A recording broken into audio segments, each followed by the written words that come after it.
and welcome. Welcome to Let's Talk Tail Waggers. I have a wonderful guest today. He's been here before, so you're used to being around the tail waggers, huh, Aaron? I am. But before I introduce our guests, I want to say thank you to my cameraman. Thank you, Greg. You know, BPTV is all volunteers, and you are more than welcome to hello. You are more than welcome to come up and do a show. Learn how to use cameras, or come and watch a great big guy saying hello to everybody that's walking by. But believe me, it's a wonderful little corner of the world. So now I am going to introduce Aaron, and he is Aaron Zeff, and this is Spike. He's a 3-year-old male Rottweiler. You're a Patriot Guard rider. Guard rider. Yes, and there was congratulations that I had to give you today because I was promoted to assistant state captain in the West. That's wonderful. Congrats. So what do you do? We stand for veterans that are deceased. So we go to their funerals. We escort them from funeral homes. We stand for veterans without families, and we do everything for veterans. Sometimes we are their families.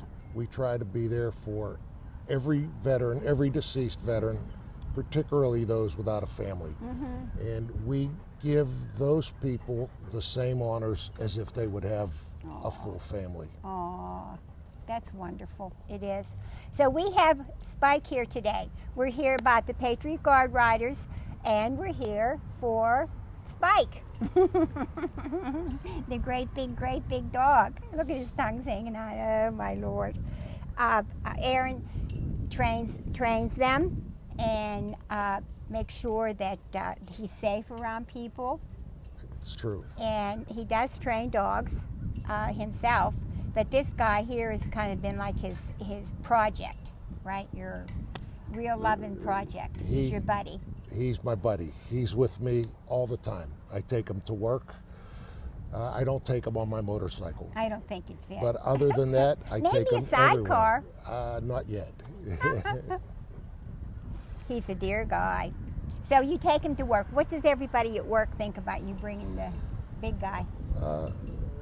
It took a while. Some are afraid. Some are, a lot of people think they can go pet him right away. But he's quiet and he's well behaved, so there isn't a problem. No, but everyone has to realize that he did not just get where he is at today. It took a lot of time, a lot of work, a lot of understanding on your part. Is that not right? It's true. He's formally trained all the time, but at least once a week, but he's trained every day. Every spare moment, it only takes a minute. You can't train him hour after hour. It's take a minute at a time, a half a minute at a time, but he's trained always. It never stops. Every dog, family dog, I don't think the families realize that they are watching every move that the family makes. The children, the mom, the dad, who reacts this way, who reacts that way. They really do.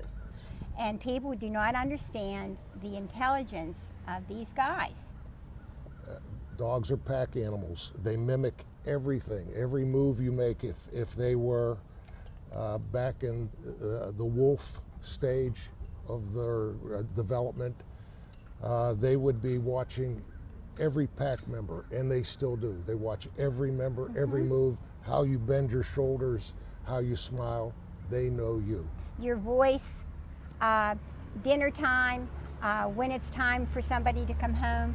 And it's always been magic to me that I had a little mixed breed. His name was Jeep, and when I had my son, and when he went to school, and I'd be out in the kitchen doing dishes or whatever, and all of a sudden Jeep would just go to that front door, and no other school bus had come around yet. None of the kids, there was no disturbance anywhere, to warn him. but he'd go right there and sit at that front door, and before you knew it, the school bus would be there. Absolutely. And that was every single day. I don't know how they can do that, but I've seen wish- it done even with him. He knows when my wife is coming home before I see a vehicle. Yeah, And I he know. knows. And they know when it's time. It's not because you're cooking dinner. It's not because of this or because of that. But Jeep would go out in the kitchen and sit right down and just sit there and look at his bowl. And it was just, we always fed him right before we ate, you know, so his belly would be full. And it was amazing. I mean, they just simply know. It's true. They sense things. Their hearing is unreal. People have no idea of the sensitivity and smell. And their smell Oh, is incredible. All dogs are so smart. People underestimate how smart they are. They think they can train them to walk. This dog can ring the doorbell. It knows how to ring the house doorbell. It didn't just go up and ring the doorbell. It learned like a watching. little kid would learn. And Watching. and slowly teaching him little steps until Exactly. it's We had done. a bubble gum machine at a store down the road from where we lived, and I'd take the dog for a walk, and he'd go right down and stand right up on there, and I'd put a penny in there and turn it, and he'd wait for the bubble gum to come out, the little round thing. And how did he know that? From taking a walk with me down the road and seeing people walk up to that, and then when I did it by accident, and then he just caught the gumball, and after that we were on our way.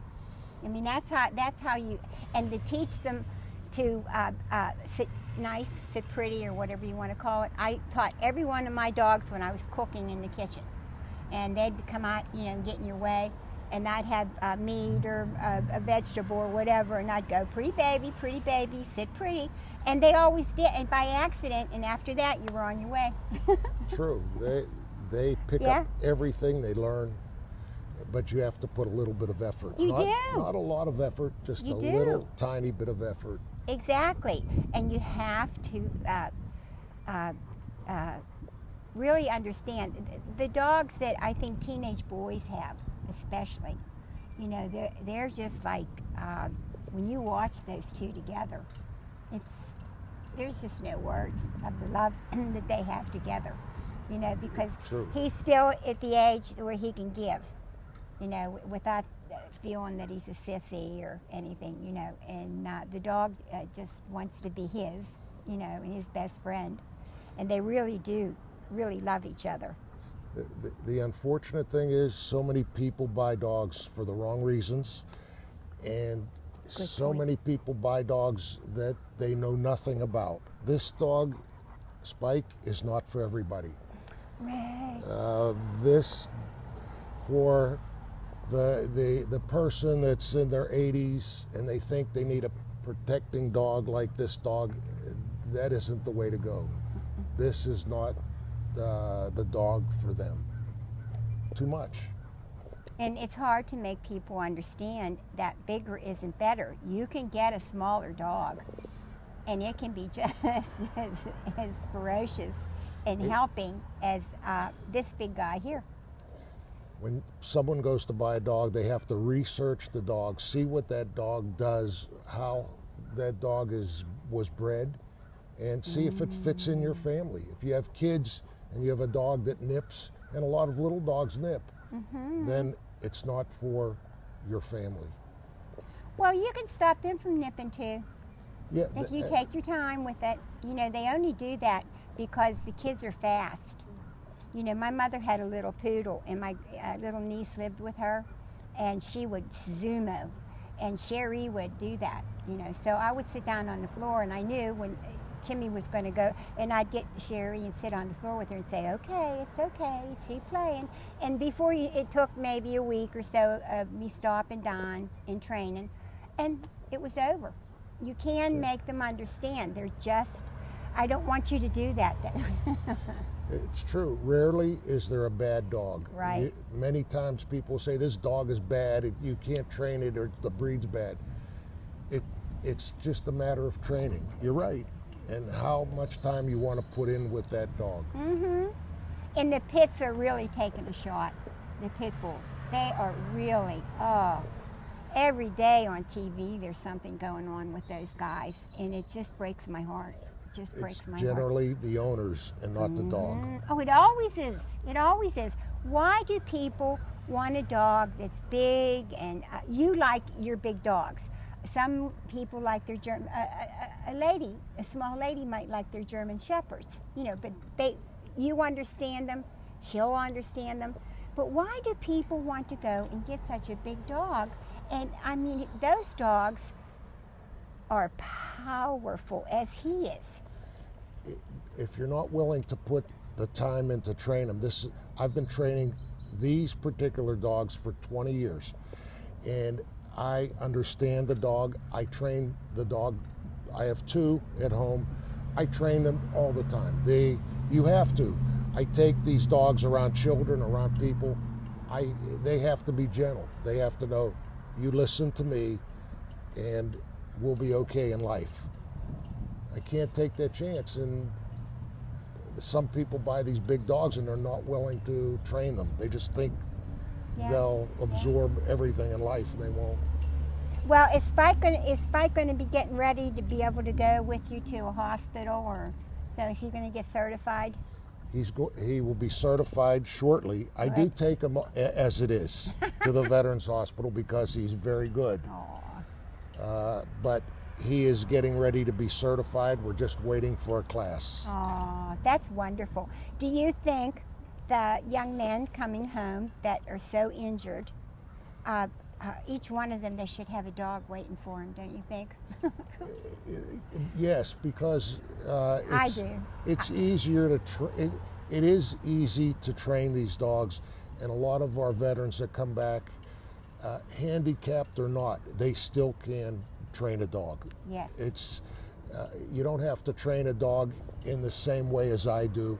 You just have to put the time in, step by step, and you'd be surprised. And if they're trained already, they still have to go to the new master and learn that new master.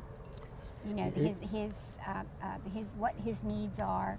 But I think the idea, there's more and more and more of it happening. And I just wish with all my heart and soul that people would donate money to any of the organizations so that we can get more of these dogs for these young men, because they come home and they're so mentally injured, just not physically, you know, but mentally. And putting the time with a dog helps them because they have to take that effort and put it into the dog, and they watch the progress. And the dog is not judgmental. The dog doesn't care if you have an issue, if you have post-traumatic stress, if you've seen what, they don't care. They love you regardless. And that's the magic. And that is the magic. It really is. I'm hoping and praying that with everything that's being on TV about this, that there will be more like Pets for U.S. Vets, you know, that Susie Smith has. And that people can go down to the Washington Area Humane Society if you've been in the service and get a dog or a cat for free. You know, a lot of people can't afford it. It's expensive. It is expensive to adopt. So if you go down there and you can get them for free, and Susie and I always say a broken heart for a broken heart makes a whole heart. And very true. Yeah, and we've done so well, and it's really catching on now. You know, the people are coming down, and the dogs, I think in a week they had 5 that were, you know, adopted, different people coming in. And it's really wonderful. And the young men today really need that help. How great is that? That is amazing. I mean, it's putting together a dog. Dogs need homes, and the vets need a partner. You got it. And it can't get any better than that. I know. Every time I do a show with Susie Smith, my heart just soars, you know, because I think, and then Lynette, the young lady that's in charge of it at the Washington Area Humane Society, she's in charge of the money. Susie and I don't have anything to do with that. You send your money to there and put on the bottom of your check, you know, for the Pets for U.S. Vets. But every time Susie's on my show and we hear about how many people came in and got a dog that they couldn't afford otherwise, and got a home, we're just so elated to know that those guys are home and getting loved and they're not sitting in a cage, because they probably would have never got adopted. True, but the veteran too, many times they'll sit at home, they're afraid to go out. Here they have a partner, you take an adopted pet, and now you have someone that has to have responsibility. You have to feed your dog, you have to take your dog for a walk, you have to pet your dog. Well, that partnership becomes stronger and stronger every day. It is an amazing thing. It is, and just what you're saying, that brings the person out, from being inside and all closed up. I have 3 brothers, and my one brother went to Vietnam, and he had a very hard time of it there. And my other 2 brothers, one was in the Army, one was in the Navy for 30 some years. But back when they were there, it wasn't, animals weren't the thing, just people didn't understand that. But I think it would have helped a lot of Vietnam people when they came home if they could have given, it isn't like they're given to people. They don't have to talk. They can sit in their apartment or in their house or walk them or go for a ride in the car. And they can express their feelings without even saying a word to that dog. They can just reach over and pet them. I was a Vietnam veteran, and when I came home, most people did not understand me, but my family dog did. And my family dog didn't judge if I was irritated at something. The dog was there. It was loving me. Didn't care. They don't care. They do not care. If you come home from work and you've had the most rottenest day in the world, and you open that front door and you go in and they jump and you go, get down now, get down now. And then all of a sudden, oh, okay, and then you sit down, and you just have to give in. It's true. And the young men that are coming home today, they might have a wife and a family and children and everything, but there's still that secret place in them, and I know this from my brothers, that they just can't share. And if they get a dog and get a good fit, it's magic. It just brings them around, and if they're sad that day, they can go take a ride in the car with them, and it just brings them back. What is I would say what is wild is you can get a dog that is in a cage waiting for a home, and he's sad. You don't know the dog, and he finds a partner. Both are helped, and even the dog gets more excitement. The dog becomes more alive. The dog is thankful that he has a partner, and it's great to see a good match. It is, and I think most of them are good matches. With any time that you get a dog from the Humane Society, because like you're saying, their little hearts are broken too. We don't know how they got there or why they got there, but they're there, and they don't understand why am I here. So when somebody comes in and has that voice that they're happy to see them, then that's it. That's how they bond, just that fast. They're right there. They want to lick you. They don't care. They don't care what you did.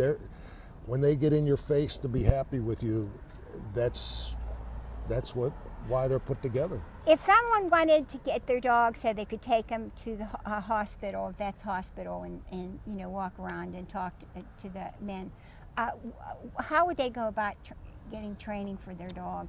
Well, there are places to train dogs all over Pennsylvania and around here too. The key issue before you train the dog is to desensitize the dog to things that are in a hospital. So you think, what's there? So you could do a lot of the training yourself. Wheelchairs. Or the loud noise. Well, we take a wheelchair, I'll bump him with a wheelchair, or one of these stands, bump him, and so that when I get to the hospital, if he's bumped, he isn't going to be afraid of that bump. But there are several organizations that'll certify your dog. And if you call them, they'll arrange it for a test. They're inexpensive, but they check to see if your dog is desensitized to these things, noise, someone dropping a pan or whatever it is. And that's the key. The rest of the dog, it's in him. He's going to know what to do. And you have a secret that you said today that you wanted to share. I do have a secret. One of his hundreds of millions of secrets. These dogs, most people, with any dog, but big dogs in particular, you know, policemen are afraid of dogs, firemen are afraid of dogs. Some people are afraid of dogs. There's a very small secret. These are pack animals. And the pack animal, they look at anyone out of the pack as a stranger, someone not to be trusted. So what I do when I meet somebody, I'm walking and I see a police officer or the postman, I will say to them, excuse me, wait a minute, can I do something to you for a minute? I want to introduce you to my dog. I will actually get up and pet that person. And I will say, good boy, good boy. I did it here. I was here once and one of the officers wanted to pet him. And I said, well, wait a minute, before you do, I want to do one small thing to you. And would it be okay? He said, yes. And I petted him. They become friends. And it may sound strange, but I even do it with my tractor. A lot of dogs are afraid of tractors or they want to chase a bicycle with a kid on it. What I do is I'll stop, I'll pet that bicycle, good boy. People look at me like I'm strange, but the dog doesn't understand that this is something, it's just a bicycle. It thinks you're bringing it into the pack. This is part of the pack. And it's out there, and it might hurt you. So by you going and expressing that it's all right by touching it, then they understand this is all right. It's not going to hurt you, and it's not going to hurt him. True, very true. Even strange people that come to my house, I do the same thing. I'd like to pet you first because I know that they will be safe. A dog like this, you have to think safety. You don't know where you're going to be. You don't know what somebody's going to do. You always have to think safety with these dogs. And please don't think that a big dog is better, you know, because they're not. They're precious and they're wonderful to have, but they're not better than having a medium-sized dog, you know, or one so big, or one that isn't so very powerful. It has to be the dog to fit the family. And you also can't think you're looking like you're a dummy because you're training your dog the right way. It may look stupid, but it works. And you don't have to do it all at one time. Right. It takes a minute here and there, and they are What trained. word do you think they should learn first? Is it no? Yes. No. Yes, I know. I think that's that, and drop it. Well, no is the first command. Once they understand, dogs Just the first word is the hardest thing to get them. And once you get them, the first word, then you're on your way. And once they understand that you are training them, that you want them to do an action, then it's easy to train them to do anything else. You can train them to open the door, to ring the doorbell. Hey, do you mind? You can train them to do anything once they understand that you want them to do something, anything. It is. And it's no true. is the place to start. And a lot of it will, like I said, be by accident. But if I get out of the way and you can stand up and you can tell Spike what to do.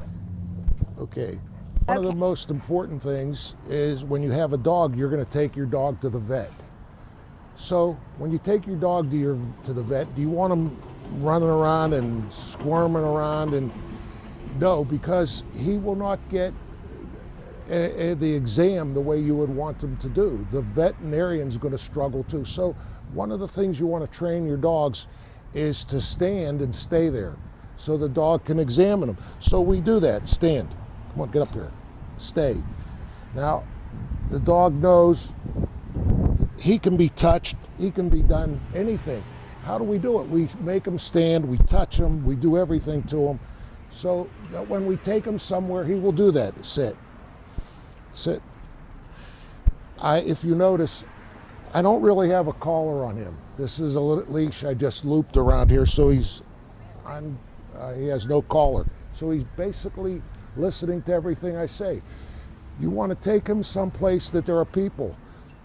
So you want to keep him under control. He should know that he's your partner. You don't want him chasing Joe Blow down the road. So when we walk, he's going to know to come with me. And I'll ask him to heel. So he knows to come with me. So he'll get up. Okay, sit. Go ahead, sit. A big dog like this, he should be, I'm not going to do it, but a big dog like this should know everything, because here you are, you're stuck somewhere, you want your dog to move out of your way, so you got to ask him to do something. So I'll ask him to go backwards, back up, get out of my way, because he's big, I'm moving him like a fire truck, and he will back out of my way. There's no space here, we won't do that, but he will back out of my way.